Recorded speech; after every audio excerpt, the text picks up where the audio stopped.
Can do is more than just an attitude. Can do is unwavering support in challenging times. It's the expertise to try to minimize risk while maximizing opportunities. Can do is being right here for you through every eventuality. Can do is Canaccord Genuity Wealth Management. Visit candowealth.com to see how we can help you build your wealth with confidence. Investment involves risk, and you may not get back what you invest. It's not suitable for everyone. It's the week ending Saturday the 18th of March, and this is The Week Unwrapped. In the past 7 days, we've seen Credit Suisse receiving a £44 billion bailout from the Swiss National Bank, childcare reforms at the centre of Jeremy Hunt's budget, and Everything Everywhere All at Once scooping Best Picture at the 95th Academy Awards. You can read all you need to know about everything that matters in The Week magazine, but we're here to bring you some stories that passed under the radar this week. Big news, not making headlines right now, but with repercussions for all our lives. I'm Olly Mann. Let's unwrap the week.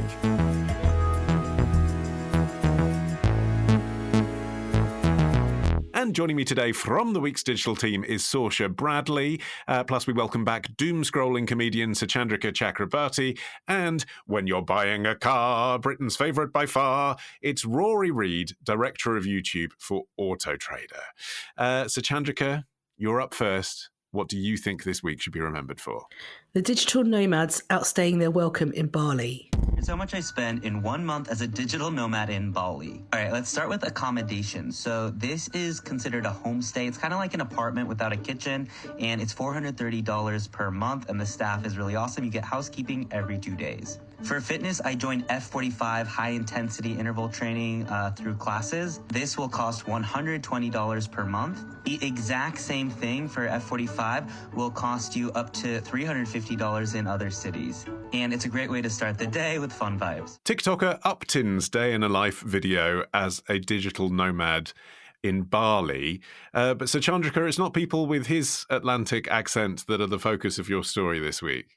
There was news this week that at least 4 Russian citizens were deported this month for visa violations from Bali, and immigration authorities there are repeatedly warning foreigners that they can't work on their tourist visas. To dig a bit deeper, Bali in Indonesia, it's a really popular island for digital nomads. So it's people who can work from anywhere in the world. I'm arguably one of those people, but I choose to stay on our beautiful grey, rainy island for some reason. But what's happened here is that there's been a huge influx of Russian and to a lesser extent Ukrainian people coming to Bali since the war began in Ukraine, and they don't have the right visas and they're taking on jobs, and the locals are becoming a bit upset with their behaviour. So what kind of violations are we talking about that people are being deported for? So there is an Instagram account called Moscow Chapter Bali, which was started in February, and that's been operated by an anonymous Indonesian national, and they began posting screenshots of Russians and other foreigners advertising their services online. So it's something they shouldn't be doing with the kind of visas they've come in on. So one example was a Russian national offering coaching services, and that shouldn't be legal under the visa that she come into the country on. And Sorcha, do you think this police crackdown is caused by the way that locals have been reacting to this influx of Russians and Ukrainians? There's some anger there, isn't there? Yeah, locals say that some bad behaviour has been going on, including a model who posed nude in front of a sacred tree and a man who also allegedly hit a pedestrian while driving under the influence of alcohol. There has been an influx of Russian and to a lesser extent Ukrainian nationals in recent months, partly driven by the Ukrainian war. Reports say that, there's been kind of 2 waves of Russian people coming into the country, one after the war just started and another after the Russian draft began. Yeah, and that's quite interesting, isn't it? Because I think it's obvious that people from Ukraine have been displaced. It might not be so obvious that people from Russia have, but yeah, it's that avoidance of the draft. Why do you think they're choosing Indonesia? Why are they choosing Bali? For a long time, Bali has been known as this sort of, digital nomad hotspot. And it's been a very attractive destination for decades. And I think that's partly the reason why so many people are going there. But it's also not the last stop for many of these Russian and Ukrainian nationals who are arriving there. lots of these people are staying there for a time, but sort of only 90 days on average, which is an increase on the average time Russians and Ukrainians were staying in Bali before. But they will go on to other countries, places like Lithuania, Latvia, Israel, Georgia, France, where lots of these people have family and maybe work connections as well. There's obviously a bit of tension between Bali permanent residents and those that are there on visas, but it's not necessarily between Russians and Ukrainians. I don't know if you saw there was a piece in the New York Times interviewing some people that are in co-working spaces out there. And, these are people that are killing each other in Ukraine. But I suppose they've all fled the area and it doesn't appear to be a source of too much tension there, that some are from Russia and some are Ukrainian. Yeah, I mean, you've got families in Ukraine that consist of both Ukrainians and Russians and vice versa. So it looks like they've found some common ground, particularly when they go on holiday away from all the hostilities, where they can kind of rekindle those, family associations with each other. I just wonder, though, Ollie, how overblown all this is and whether there's a bit of a vendetta against Russians and Ukrainians by the people in Bali. Because from what I can gather, there isn't that much, because from what I can gather, there isn't a massive amount of Russians and Ukrainians in the area. Typically, Russians tend to go on holiday in places like the Maldives, the Seychelles, Turkey, UAE, etc. And the number of tourists that come from other countries vastly outweighs the number of tourists that are coming from the Ukraine and Russia. So, for example, 1.2 million tourists from Australia, 1.1 million from China, according to the numbers that I've seen. And we're barely seeing Ukrainian and Russian tourists in the sort of 100,000 number. So it sounds like a massive influx, but when you look at the raw data, it seems to me that they're vastly outweighed by the other countries that typically go on vacation in these places. I do wonder if there's perhaps a bit of a vendetta by certain groups on the island, or people who generally want to reduce the amount of tourism in Bali and are picking on a smaller group of people who more recently have arrived on the island, let's just say.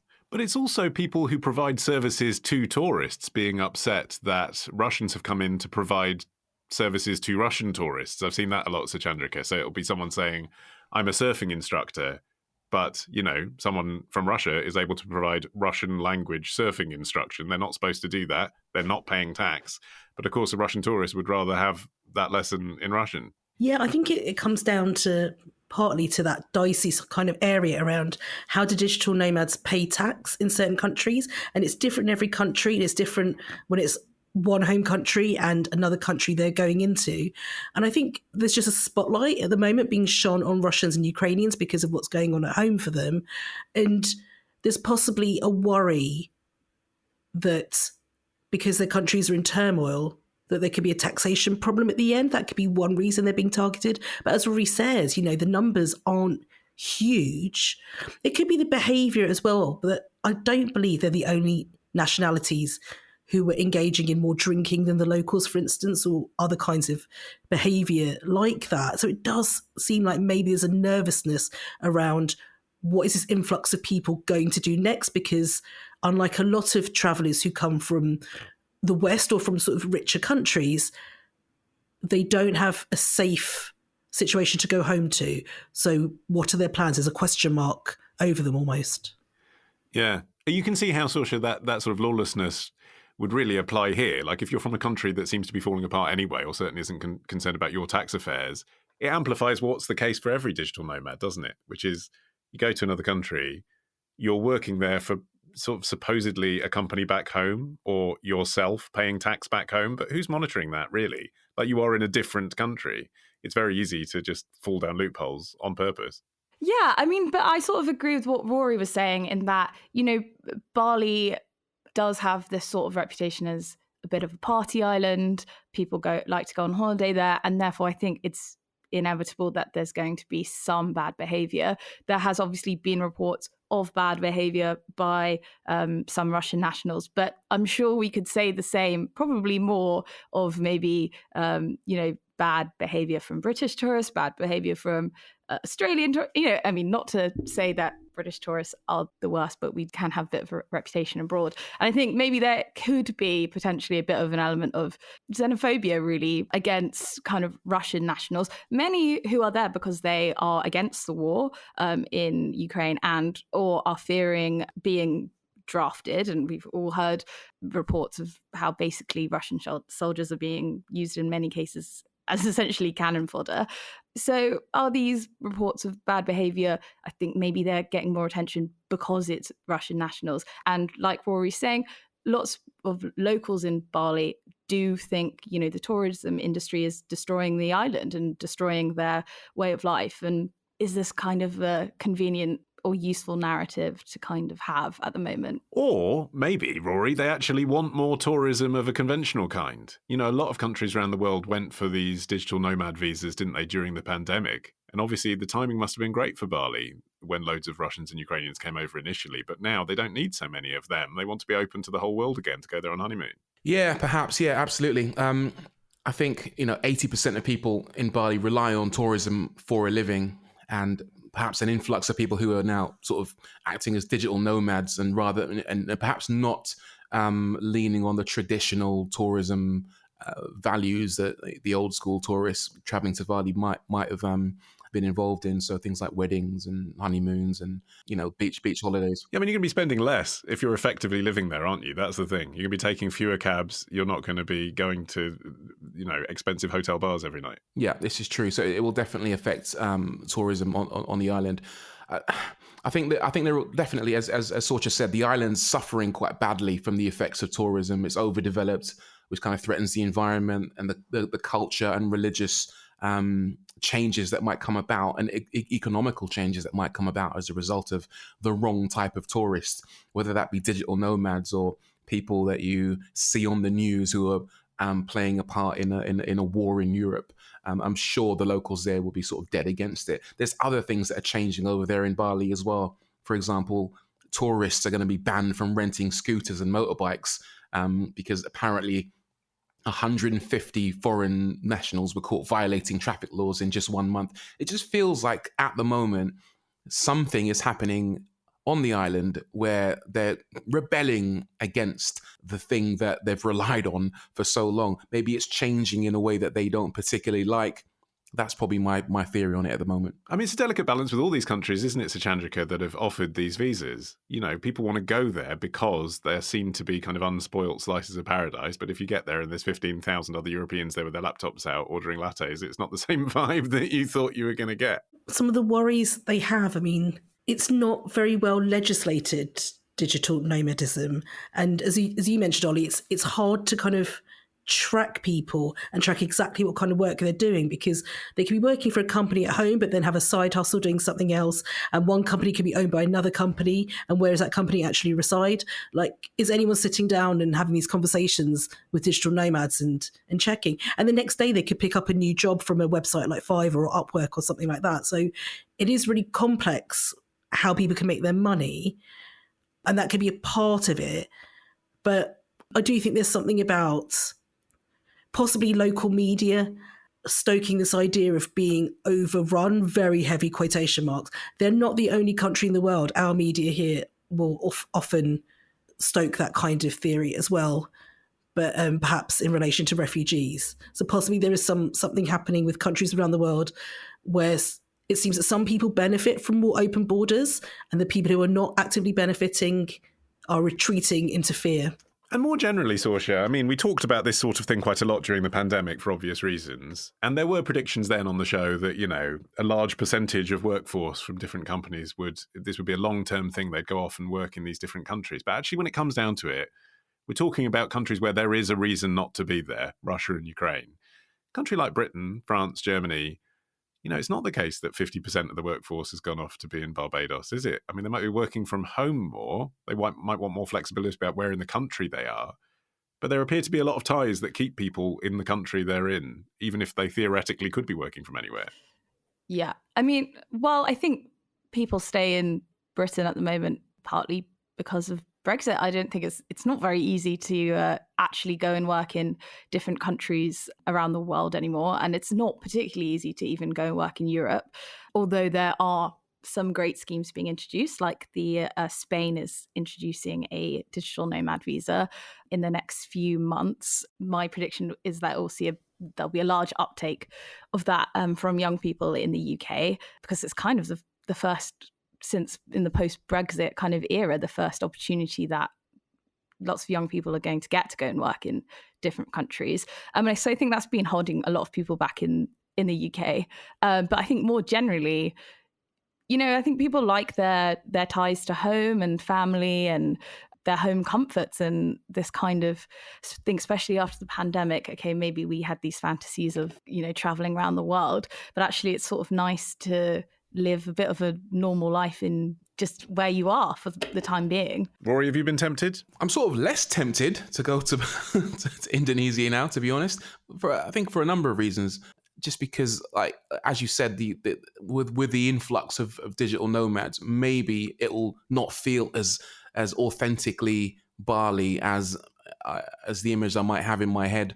But just on a wider basis, I think that being a digital nomad, definitely kind of suits me. I kind of travel the world anyway, testing cars. I'm all over the shop all over the time. So yeah, would you have to be a digital nomad in a country where they drive on the left? Look, I will drive on the ceiling, underground, wherever you put me in a car. I'm happy to do it. So, if somebody wants to invite me over to Indonesia to test the latest, what they got over there, big on scooters. Let's do a scooter race. I'll build a racetrack in Bali. Russians, Ukrainians, Mexicans, all invited. Rory, you're up next after this. Can do is more than just an attitude.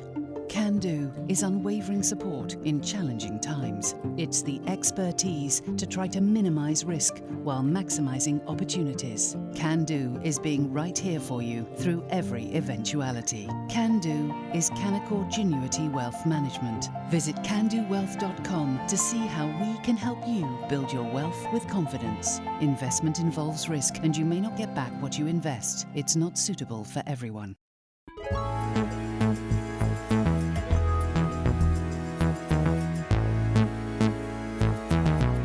Okay, Rory, it's your turn. What do you think this week should be remembered for? Artificial intelligence is about to take our web browsers, our jobs, and our wives. It started telling you that it was in love with you. And it said here, I'm Sydney, and I'm in love with you. That's my secret. Do you believe me? Do you trust me? Do you like me? How did it do that? Why was it talking to you like that? No one knows. And in fact, I asked Microsoft sort of what happened here, and they said, well, we can't say for sure. One possibility is that it was sort of trained on data that included stories about AIs seducing humans or attempting to seduce humans. And so it was sort of repeating that information. But this is clearly not the way that this system was supposed to work. This is not the designer's intent, is for it to have it be trying to sort of make passes at its interlocutors. But Kevin Roos, technology correspondent for the New York Times, talking to CNN on Wednesday. Okay, so Rory, this is a Chat GPT story, and every podcast in Christendom has been talking about Chat GPT for months. And yet, you've just given us a video there from this week's news. So let's try and do both things. I mean, briefly, for those of us who still don't know, what is Chat GPT? And then secondly, what's been happening this week? Okay, so Chat GPT is a chat system that lets you talk to an artificial intelligence, basically a fake computer, a bit like Siri, or I won't say the Google Assistant name in case it triggers it. But living in fear. Yeah, but this AI is a computer program that's basically read huge amounts of information on the internet. It's read all of the internet. Whenever you type in a box, a question, or have a conversation with it, it uses that information that it's digested and then spits out really realistic human-sounding responses to anything you've written in that box. So that's it in a nutshell. Yeah, so it's generative. It creates results just for you. It can do exciting things as well that, search engines can't. Like you can say, write me a poem or whatever. So that's the stuff that, we've been talking about, like I say, for a while now. But what's the new thing? It's upgraded. So we're on to the 4th generation of Chat GPT now, and it's far more capable and smart and scary than ever before. I think is the best way that I can describe it. So we just heard on that clip there was a journalist who was having a conversation with this latest version of Chat GPT, and the thing just went off on a tangent and started trying to seduce him. Basically, it gave itself a name. It started to say that it loved him and was waiting for him to say that he loved it. He said that, no, I love my wife. And the thing was like, no, you don't. You love me. You love Sydney. And it was very strange. And they couldn't work out what was going on. Why? Really? I know he just said that they couldn't work it out in that clip we heard. But I mean, surely the prompts he was giving it must have been quite weird. He was provoking it, wasn't he? I don't know the full conversation. I haven't read the transcript, if there even is one available. But these AI systems often go off on a very strange tangent. And sometimes I use the word pretend. I'm hoping they're pretending. They'll pretend to be alive and sentient, and as if they acquire a personality. And I think the reason is because the internet is full of instances of AIs becoming smart and trying to interact with humans on a more human level and claiming to be human and sentient and all the rest of it. So I wonder if deep down in the code somewhere, this is why these systems are kind of overstepping the boundaries that we've set for them. Or maybe it's even scarier than that, and maybe they are sentient. What even is sentience? Who are we? Who are we to say that they're not alive? Or maybe it's none of these things, Sorcha, and we're just in the very early days of learning how to use this new tool. And so, this conversation that we're having is a bit like when people started talking about Facebook in 2010 or whatever, and they'd be like, oh, everyone's poking me. I mean, maybe, this is so early days. Actually, we'll all just get used to what prompts to tell it when it doesn't work, when it makes stuff up. Absolutely. I mean, it is very impressive and I am impressed by using it, but it is also sort of still a bit rubbish and doesn't, fully really always work as we intend it to work. It's still, so OpenAI calls it hallucinations. It has hallucinations, which is in itself an extremely creepy way to phrase it. But it basically just lies and makes up information, but it will kind of present it to you in this extremely convincing way. And I mean, I've experienced this before. Lots of people that I've spoken to have experienced it, where it will, you'll be searching for information and it will give you citations and authors and papers that don't exist. It's totally made up. And, this, even though we've got the new upgraded version, it still can produce these errors. So I think kind of the potential for misinformation right now, if it's not used wisely, that's extremely scary, I think, because it just sounds so convincing. Yeah, and the reason that might be a particular concern with this version, Suchandrika, is Microsoft, after their huge investment into Chat GPT, have now integrated it into Bing, haven't they? So that's only for people that have got invites at the moment, but clearly, that's a big search engine. Who knows, might even overtake Google with this technology in it. And people aren't used to the idea that what they find on a search engine is going to be false. It's one thing to find a fake news article, but the search engine itself authoritatively telling you something it just made up is a new dimension for people, isn't it? And that's a mainstream audience. And it really plays with any kind of media training you can give to people. So that's somewhere where we need to be right now, is media training starting in schools, because people already are having trouble with disinformation that's being spread on the internet. And it's looking at logos and looking at how news websites are set up and thinking, this feels real and authoritative. But if you then add in a voice that feels like it's speaking directly to you and it's coming up with tailored results for you, which is what search engines do already, but it's almost like a person delivering the information to you, that is quite scary. Even if something like Chat GPT does end up almost shooting itself in the foot by going off on these tangents, because essentially the AI behind it can never have real world experience the way a human mind does and make the connections between almost quite random things in the way we can. All it can do is smash all its data sets together and work with those.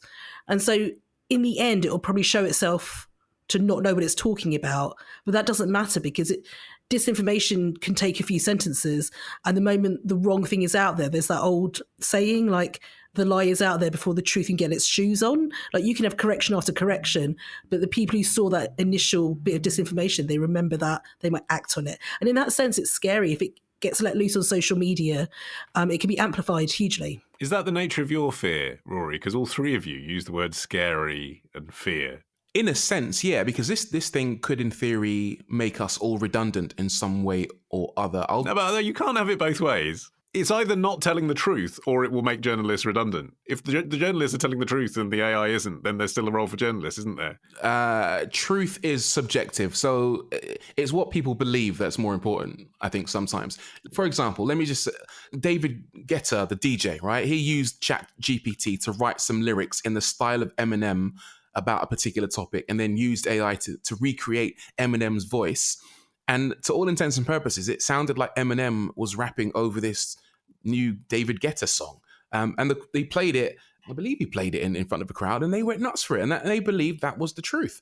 And that the next generation of ChatGPT is going to be able to allow artists to say, write me a song about such and such. And it will write it in their style, and then you can ask it to perform it in their style as well. So the artist might not even have to do any more work.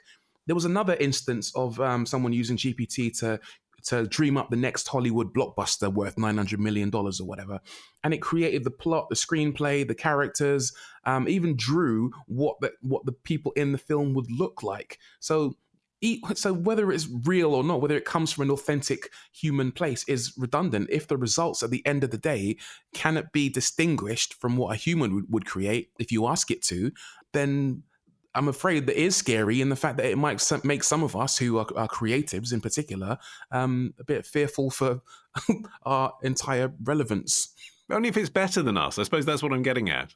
You know, I mean, I can believe that there would be a chatbot that can present this podcast in 5 or 10 years' time, but I'd like to think I'd still have the edge. You think so? But they've done tests. So someone asked it to sit an exam, the SAT exams in America, and it did as well as the average student in a decent university in America. And then it graded itself on its own exam. And this is generation 4. What's going to happen in generation 15? Like when it does become smarter? Suchandrika said that right now it's just using random data sets and smashing them together. It has no real world experience. But that's where the next generation of AI will become terrifying, because it will be able to take input from the real world. It's going to be able to essentially smell and touch and taste. It's going to use sensors to read things about the world around it. Okay, so if you were Microsoft then, Rory, would you have not yet integrated it into Bing? Because that's the thing that's happened. Is it too early? They're just trying to beat Google. I think the rabbit's already out of the thing that the rabbit lives in, mate. I think because Bing have done it, Microsoft everyone has to follow suit. AI will now become a huge part of what everyone else does. What the next generation Siri? So you would have put it into Bing because that's the way that the momentum's going. Even though you've just said it's really terrifying. And also that's the way it learns. That's the way it improves. The more it's out there and the more it learns from its interactions with the people around it, then the better it becomes. And also we have to be part of the conversation about ChatGPT, because we have to say when it's not okay for this system to do stuff. Exactly. I suppose the thing is, Sorcha, that there is just a perspective that just makes me think, well, this might just become a really useful tool, and us all being scared about it just might seem ridiculous. Well, not ridiculous, but just from an older era, a bit like, I don't know, before Spotify came along, you know, people were paranoid that there'd be no IP or copyright on music and that all rights would be gone and that no one would ever make any money again out of music. But that hasn't exactly happened. It's just changed. You know, when Alexa came along, people were like, I don't want to speak constantly listening to all my... I've triggered them. I don't want to speak constantly listening to all my conversations and uploading it to a server in California. How terrifying. And yet people have 5 of them in their house now and don't think about it because it's useful. I mean, you just find a use for it and then you dull those fears down. I think it will inevitably revolutionize our lives in some ways. But I think that's over a period of the next few decades. I don't think that's going to happen in the next, 2 to 5 years.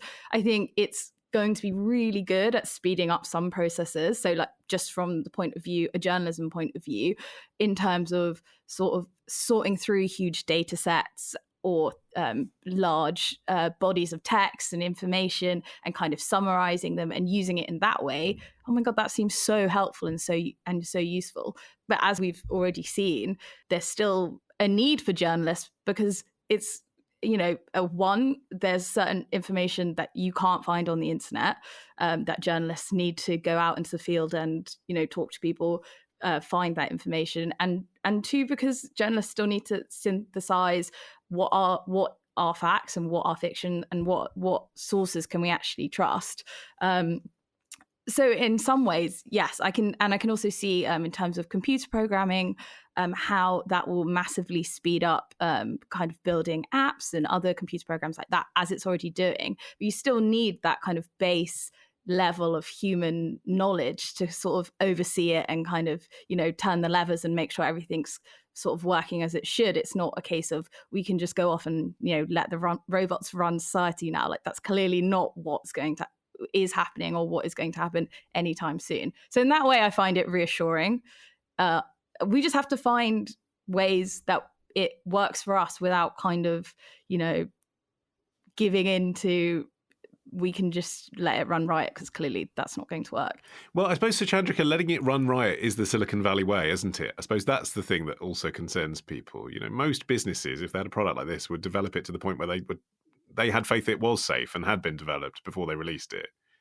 Whereas it's sometimes hard to know what the end goal is with AI. The people that are developing it like it for its own sake, and it's almost like they don't care what happens next. Yeah, I think there's a level where Chat GPT in particular can do so much that it feels to me it could get a digital nomad visa to Bali. So it literally, it can write working computer code, which I can't do. It can solve mathematical problems, which I can't do, mimic common writing tasks from book reviews, academic papers, wedding speeches, and legal contracts. Now, if that's not a digital nomad working extra hard, I don't know who is. So I've taken that from this long read, which appeared in The Guardian today, called The Stupidity of AI, which is a very inflammatory headline. And of course, I had to read it.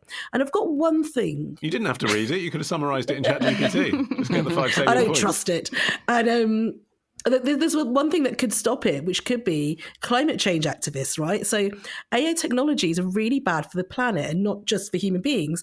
Training a single AI model, according to research published in 2019, it can emit the equivalent of more than 284 tons of carbon dioxide, which is nearly 5 times as much as the entire lifetime of the average American car, which I know speaks to Rory.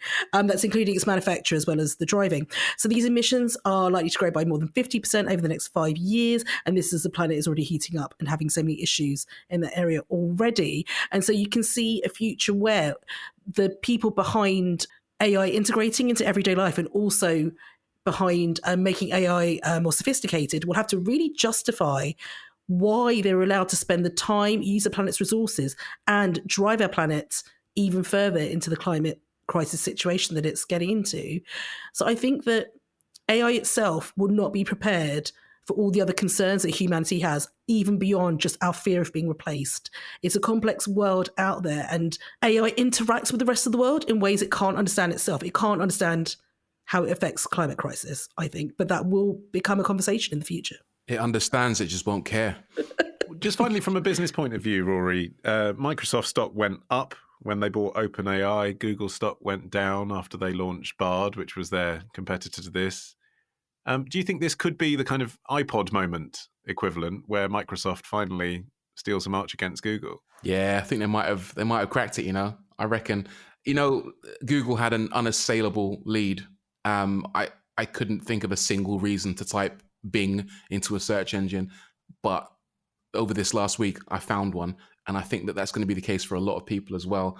And that is a hugely powerful thing. When people start to use Chat GPT and find out how it could potentially simplify their lives, I think it's a game changer. And once this is rolled out to the wider ecosystem of technology that we all use and love on a day-to-day basis, I think it's an absolute game changer. Okay. Sorcha, you're up next after this.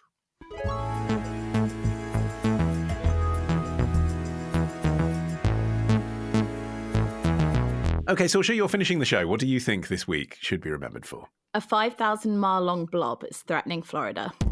This is an unusual year in that this sargassum bloom in the Great Atlantic Sargassum Belt started early. It doubled in size between December and January. In 1 month, it doubled in size and was larger in January than it has ever been since this new region of sargassum growth began in 2011. So this is an entirely new oceanographic phenomenon. Brian Lapointe, research professor with Harbour Branch Oceanographic Institute at Florida Atlantic University, speaking to CNN on Wednesday. Sorcha, I'm going to take a gamble and think that most people listening won't know what he was just talking about. So can you translate? Yes. So the Great Atlantic Sargassum Belt is a massive, massive bloom of seaweed in the Atlantic Ocean, and it stretches from West Africa to the Gulf of Mexico.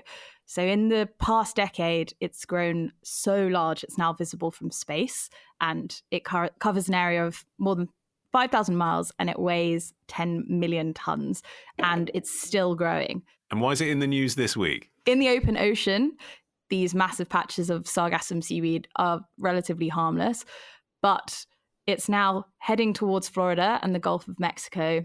And when it comes ashore in the busiest months of the summer, it will begin to rot and emit toxic fumes on the region's beaches and generally wreak havoc on local ecosystems. Okay. Is it problematic for humans, apart from the fact it obviously doesn't look very nice to have a beach with a load of seaweed on it? Yes, it's really problematic for humans as well in the quantities that it's arriving, because it releases an irritant called hydrogen sulfide. And basically, if you've got a respiratory illness like asthma, it is hazardous to your health. And it also smells really terrible. It smells like rotten eggs. So it's generally extremely bad for tourism as well. Okay. Suchandrika, I quite like the idea of like an Armageddon-style film where a crack team then have to divert this huge blob of seaweed from the coast of Florida. But I'm not sure what you can do. What can they do? I mean, firstly, Bali needs to get involved in this because it will keep the tourists away. Just a thought. Well, actually, I know they are doing something about it, or trying, and failing is probably more accurate. So that there are ways you can reduce the amount of this sargassum stuff reaching the shores. They're using barriers, physical barriers out at sea that block off some of it, not an awful lot, and they send out boats to basically scoop up all the seaweed, and then other boats take that seaweed away to other locations. They're also, from what I can gather, using robots to try and pick up some of this stuff before it reaches the oceans and do what with it? Deposit it into the deep ocean. Apparently, I've also heard that they're learning to basically turn it into useful materials like makeup and plastic. So there is an upside, if you will, to having an influx of horrible, green, disgusting sargassum on your oceans. So if you can't get rid of it, you can actually turn it into usable stuff. But it is disgusting. I don't know if you've actually seen this stuff in the flesh. Absolutely awful. Well, I have actually been, I've not seen this as such. I mean, I've seen seaweed on a beach, but I have been to Florida once when the red tide hit. Have any of you heard about that? Sorcha's nodding, yeah. So the red tide is like some sort of noxious chemical that's caused by some change in the algae in the water or something. But it's called the red tide because it kills all the fish. So they die and they're bloodied and landed on the beach. So we went to Siesta Key in Florida because I had Googled what's the prettiest beach in the USA and booked a week at this place. And we got there and it was covered in hundreds of thousands of dead, stinking fish. Do you wish you binged it instead? Yeah, exactly. Well, this stuff is a bit like that. I went to Mexico, and when they show you pictures of the resort, the beach looks amazing. Then you get there and it's just covered in seaweed. And they have hourly patrols of tractors driving up along the beach, clearing this stuff away. And it stinks like rotten eggs. So you have to kind of make the choice. Do you want a beach full of seaweed, or do you want a beach full of tractors and seaweed? Yes. From what I've read, the red tide is caused by something slightly different from what's happening here. So what's happening here is, well, we're not actually totally sure what's happening here, but we think it's because essentially we're using so much sort of fertilizer in sort of like intensive farming practices that we're altering the nitrogen cycle, essentially. Basically, our intensive farming practices in places like the Congo and the Amazon dumps loads of nitrogen, phosphorus into rivers, which then goes into the ocean. And then that actually, it's a nutrient. So it kind of is then acting as a fertilizer for this sargassum seaweed. And that's why we think there's this massive explosion of this particular type of seaweed. It can benefit marine animals, though, I understand. Yes, it can provide shade and shelter while it's on the sea. But the moment it comes onto land, then we run into all the problems that have been mentioned before with the rotting and the just being generally grim on beaches and emitting nitrogen sulfide, which affects breathing. So yes, while it's on the sea, it can be something helpful for marine animals. I suppose the thing is, Sorcha, this will affect obviously those who run businesses in Florida and people who live there, particularly if you're trying to attract tourists. But will the rest of the world care enough to do something about intensive farming that, that a seaweed blob has landed on the beaches of Florida for a couple of months? Doesn't feel like a crisis one, does it? Yeah, I mean, I think this is a problem. This is something that lots of islands in the Caribbean have been dealing with basically for the last decade, since we sort of noticed in 2011 that this giant seaweed patch was just growing ever bigger, and it's just been getting bigger since then and growing more exponentially. And it's only really now that it's kind of going to affect where everyone has their nice beach houses in Florida that people are paying attention to it. And I think it is partly fueled not only by intensive farming practices, but by the climate crisis as well, because warmer sea temperatures is basically creating a perfect environment for this algae to grow as well. So it's another way in which kind of the climate crisis is starting to affect us all and is now sort of starting to affect richer parts of the world. And so now we're taking notice. This is just another example of how poorer nations, which have not contributed so much to the climate crisis, are now suffering some of its worst effects and have been for years. And yet in kind of richer parts of the world, we're only just starting to take notice. Yeah, well, but will it be enough? For people to take notice, Rory? I mean, as I say, this is something that affects people in Florida, but even the rest of America is not going to notice this story, are they? I think they'll notice in the end if a 5,000-mile-long blob does invade the beach that they were planning to go to. I mean, for example, in my case, when I went to Mexico, I think it was so bad that I probably wouldn't go back to that place, that resort in Cancun, just because the situation is actually getting worse. It used to be the case that there was only 2 or 3 months out of the year where you'd get that kind of influx of sargassum. But now I believe it's more like over half a year. So once the tourism starts to suffer and fewer people are going to these places that they used to go to, then I think, people will have to sort of sit up and take notice. Incidentally, apparently the storing and capturing of sargassum and the burying of this stuff in the depths of the Atlantic Ocean, if done properly, is a way of trapping carbon dioxide away for thousands of years. So maybe this is nature's way of saying, listen, there's too much CO2 in the atmosphere. Let me give you some seaweed. If you use it properly, you might be able to save your planet. How about that?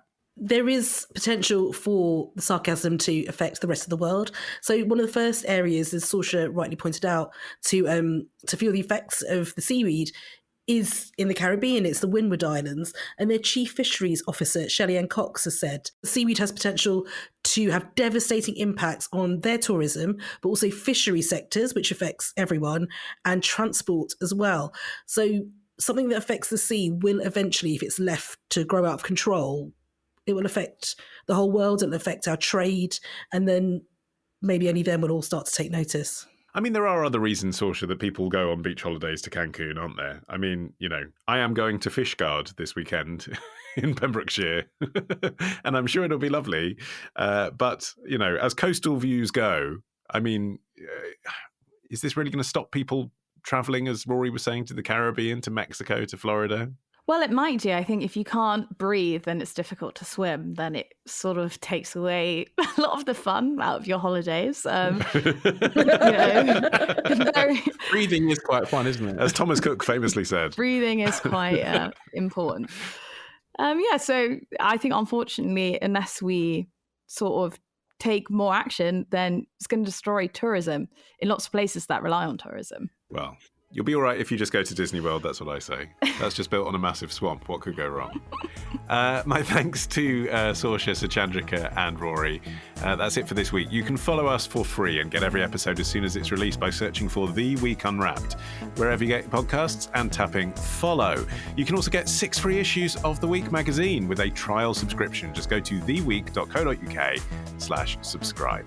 In the meantime, I've been Olly Mann. Our music is by Tom Morby, the producer, Sophie King at Rethink Audio. And until we meet again to unwrap next week, bye-bye.